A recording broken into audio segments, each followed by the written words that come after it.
The 13 Colonies, where America's spirit was born.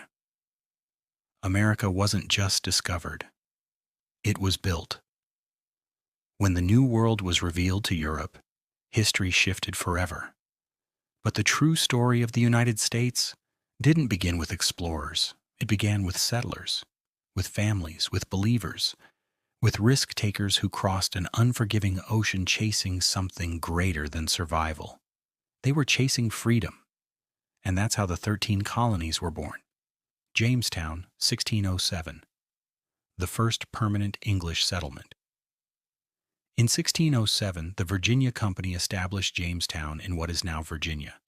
It became the first permanent English settlement in North America. But survival was far from guaranteed.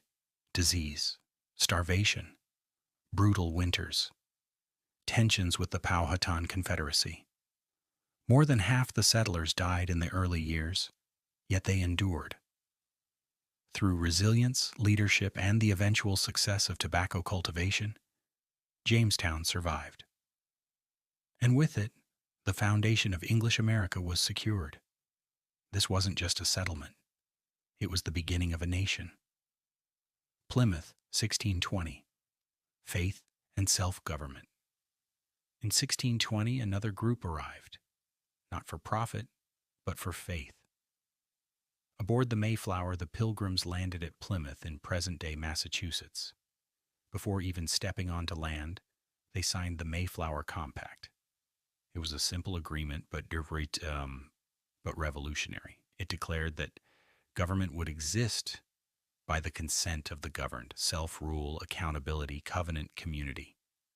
These ideas would later shape the American Republic itself. The seeds of democracy were planted long before independence. The growth of the 13 colonies. Over the next century, 13 colonies took shape along the Atlantic coast: Virginia, Massachusetts, New York, Pennsylvania, Maryland, North Carolina, South Carolina, Georgia, New Jersey, Delaware, Connecticut, Rhode Island, New Hampshire. Each colony developed its own identity. The New England colonies focused on trade, shipbuilding, and tight-knit religious communities. The middle colonies became centers of commerce and diversity. The southern colonies built plantation economies driven by agriculture. Different cultures, different economies.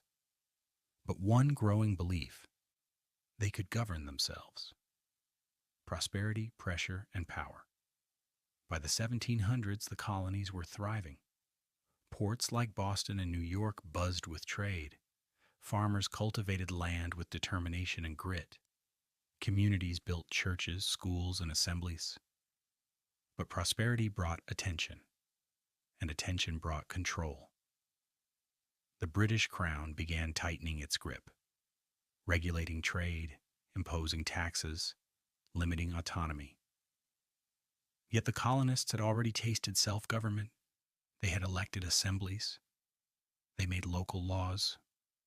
They managed their own affairs. And once people experience freedom, they don't surrender it easily. The birth of the American spirit. Long before 1776, before George Washington, before the Declaration, the American spirit was already alive. It was built in wooden homes, forged in harsh winters, tested in uncertainty. It was the spirit of faith, hard work, independence, personal liberty, responsibility. America was not born overnight. It was built, settlement by settlement, family by family. The foundation of the greatest nation on earth started as fragile outposts along a wild coastline. But the vision was unstoppable. Closing. The road to revolution. Without the 13 colonies, there would be no independence. Without Jamestown and Plymouth, there would be no United States of America. What began as scattered settlements would soon become a united force demanding liberty.